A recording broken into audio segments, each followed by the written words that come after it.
What's up, you guys? Welcome back to Fangeared and another episode of Spoiler Talk Breaking Bad.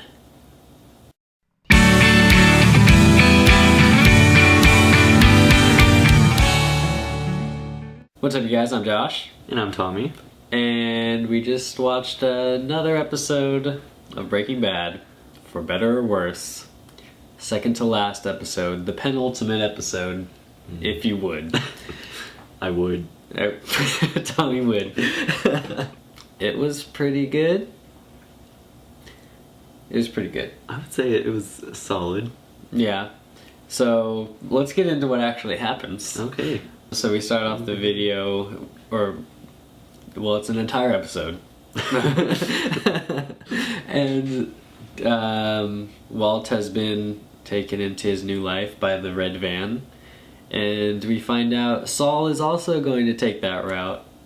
And they are going to be new life bunkmates for a couple days while they get their new lives settled. And then Saul leaves the show forever. Saul leaves. Series wrap for Saul Goodman. Saul survived. Saul lived until the end. He got out. He's gonna go manage a Cinnabon now. Yep. He's gonna go manage a Cinnabon. I'm pretty happy for Saul. I like the way he went out. Yeah. And that won't be the last we see of Saul. No, Because we've got Better Call Saul. Yeah. The new spin-off series coming soon to AMC. So after Saul leaves the series, Walt gets dropped off into his new life in New Hampshire, which is completely different from the desert of New Mexico that he was living in. He's in the top of a snow mountain. Yeah. Like Yetis. Yeah, there's a Yeti that attacked him. It was crazy. It's a real Yeti. Crazy episode. Yeah. He died. The Yeti died. Yeah. Heisenberg killed the Yeti. He crossed him. I told him not to cross me. So, Walt is now at the top of a mountain, living in complete solitude in a cabin with just a little furnace. So yeah, Walt's having a hard time assimilating to his new snowy home. He loses like 1,000 pounds. Mm-hmm. His wedding ring doesn't even fit on his finger anymore, it just slips off. So he puts it on a string around his neck. And that's pretty symbolic. Like his family is like slipping off his finger, and he's like trying to tie him to himself. So Jesse's still working for the Nazis, reluctantly. And the Nazis want to give him some ice cream. And when they do, they're having a nice conversation, Meth Damon and Jesse. And Jesse's like, "Oh, can you leave the tarp off my cage so I can see the stars?" And he's like, "Yeah, sure, Jesse. Yeah, sure, Jesse." Just like And then, he leaves it open, and Jesse escapes. He gets out of his cage, starts running, but they catch him. Can we talk about how he got out of his cage? It's pretty amazing. He's really acrobatic. It's a feat of no simple task. And they didn't show him pushing the door open, but we can assume it took a great amount of strength. Yeah. Pretty much humanly not possible. Yeah. He would have had to get momentum to swing enough to where he could just throw his hand up and push it open to where it would actually fling all the way over. They didn't actually show it because I think if they showed it, we would have all been like, yeah, that was bullshit. He did get away at first. They caught him, and then the thing happened. They brought him to Andrea's house, and they shot her in the face right in front of him. Well, Todd, in the back of the head. Todd shot her in the back of the head. His reaction was heart-wrenching. It was pretty sad.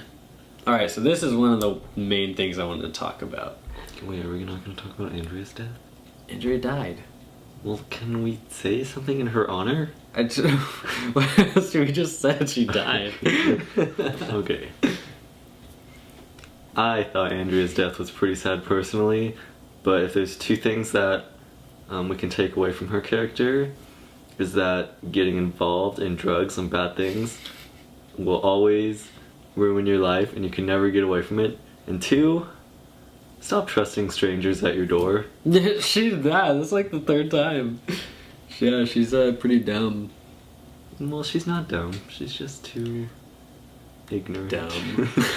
Too dumb. Okay, she's dumb. Actually, I think the worst part about that is they left Brock alive. Yeah, he's gonna be like an orphan now, but Yeah. they're still gonna watch him and...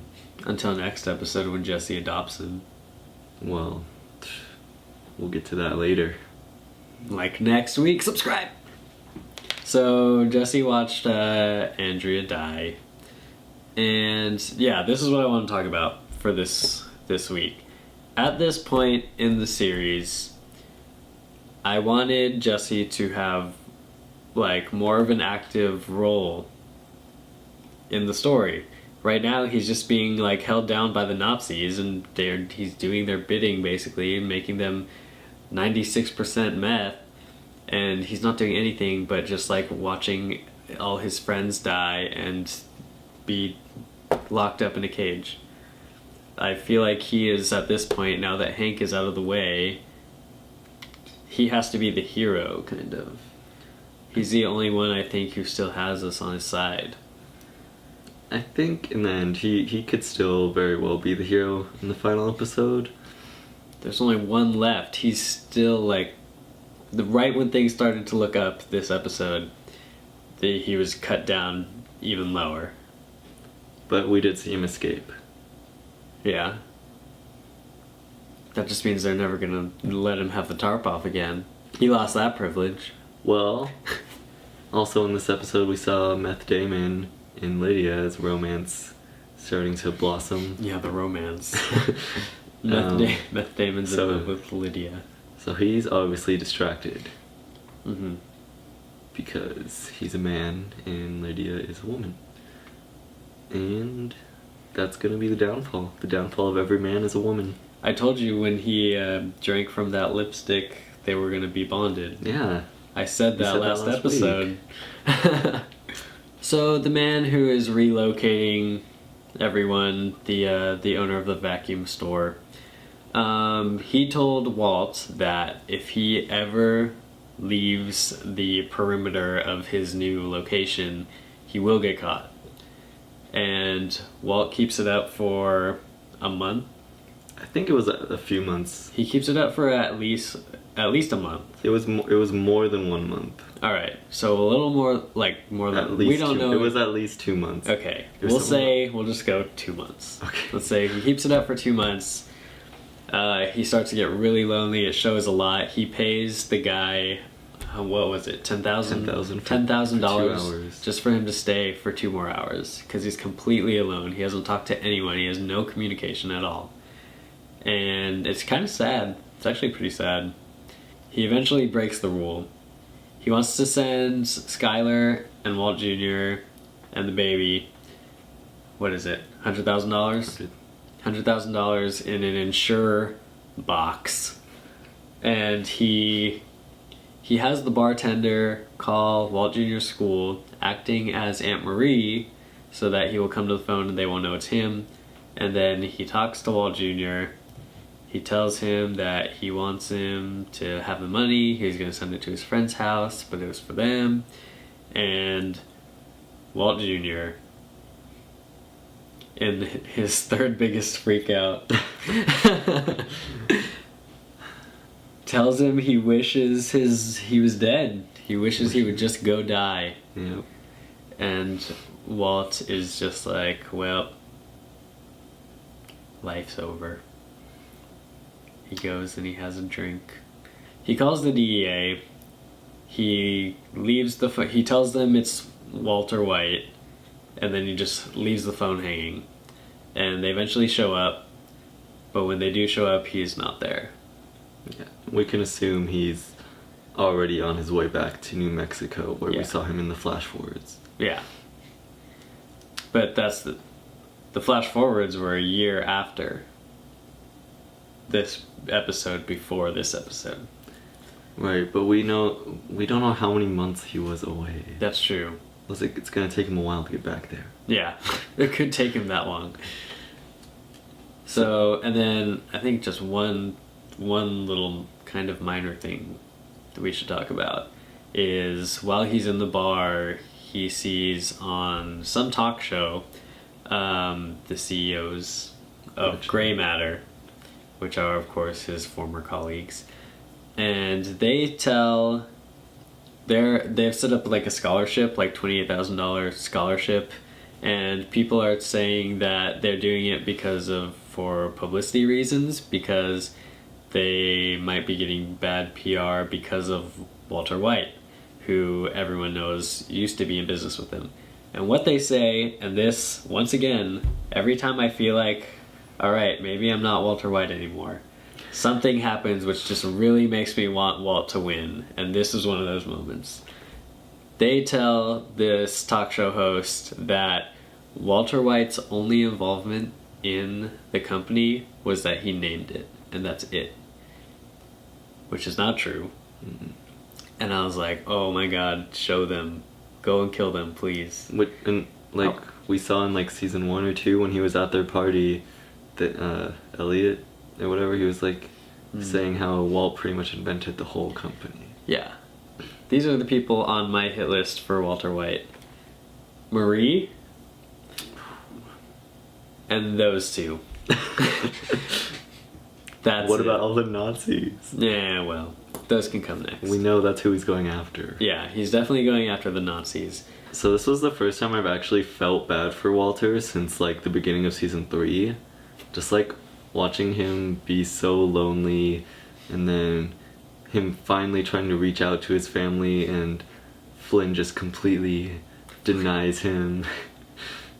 and then seeing his old lifelong friends just like totally lying about him and selling him out on TV. Yeah, I feel really bad for him, and I am rooting for him to kill everyone in the end. Yeah, at this point, with one episode left, it is not gearing up for a happy ending at all. Oh. There's no way. And I feel like they have a lot of work to do. Yeah. At this point, I don't feel like it's the end. There's one episode left, hour and 15 minutes. That's including commercials. It's gonna be tough. So, series finale predictions. Okay, what I'm hoping for is just like some crazy out of left field twist. Like something like Marie is behind it all. Like she hired Gus, and now she's Lydia and the Nazis' boss this whole time. But realistically, what I think is going to happen is Walt's obviously going to go back after the Nazis. And then I'm thinking Jesse's probably going to kill Lydia and or Meth Damon. And that's at the very end, it's going to come down to a showdown between Jesse and Walt. And one of them's going to kill the other one. And foreshadowing would kind of lead us to believe that Walt's going to be the one dead at the end. Well, don't forget, Walt goes back for the ricin. Yeah. We know that Walt has ricin a year from the current season's main setting. Who knows who that could be for? That could be for his own family. It could be for himself. It could be for himself. It could be All for right. Jesse. Yeah. Alright, so here's what I think. Jesse still has to get out of that damn pit. He's been in there for way too long now. Okay, so Jesse needs to rise from the ashes. I would not be surprised if he's the one who takes down the Nazis. In order for Jesse to get out of there, he has to take down Meth Damon and company, and then go after Walt, who is on his way back now to New Mexico. Walt has pretty much lost his family at this point, except for maybe Skyler. He's lost Walt Jr.